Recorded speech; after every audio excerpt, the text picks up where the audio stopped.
আসসালামু আলাইকুম। Hi all friends, welcome back to my channel Rukiya cooking. আজকে আমি আপনাদের সাথে শেয়ার করব কোনো ঝামেলা ছাড়া চিংড়ি মাছ ভুনা।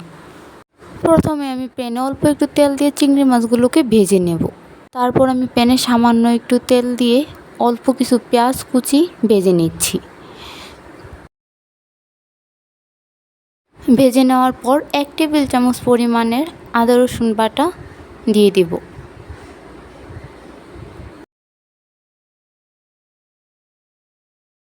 তারপর আমি সেগুলোকে মিক্সড করে নেব। এখন আমি দিয়ে নিচ্ছি 1/2 টেবিল চামচ পরিমাণের হলুদ গুঁড়া এবং ভাজার সুবিধার্থে অল্প অল্প পানি দিয়ে আমি ভেজে নেব।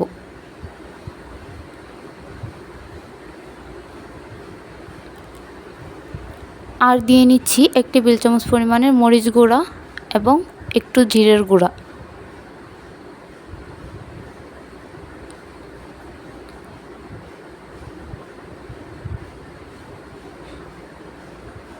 এখন স্বাদ অনুযায়ী লবণটা দিয়ে নেব।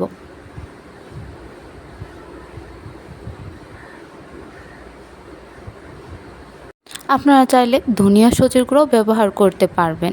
এখন আমি সবগুলো উপকরণ ভালোভাবে মিক্সড করে নেব এবং অল্প অল্প পানি দিয়ে ভেজে নেব। মিডিয়াম সাইজের একটা আলু কুচি করে দিয়ে নিচ্ছি। এতে ভুনাটা আরও অনেক ভালো লাগে এবং অল্প অল্প পানি দিয়ে এগুলোকে ভেজে নেব। ভেজে নেওয়ার পর কিছুক্ষণ ঢাকনা দিয়ে আলুগুলোকে সিদ্ধ হওয়ার জন্য ঢেকে রাখব। কিছুক্ষণ পর ঢাকনাটা উঠিয়ে উপরে চিংড়ি মাছগুলোকে দিয়ে নেব এবং একটু পানি দিয়ে মাছগুলোকে ভালোভাবে হওয়ার জন্য একটু নাড়াচাড়া দিয়ে ঢেকে দেব।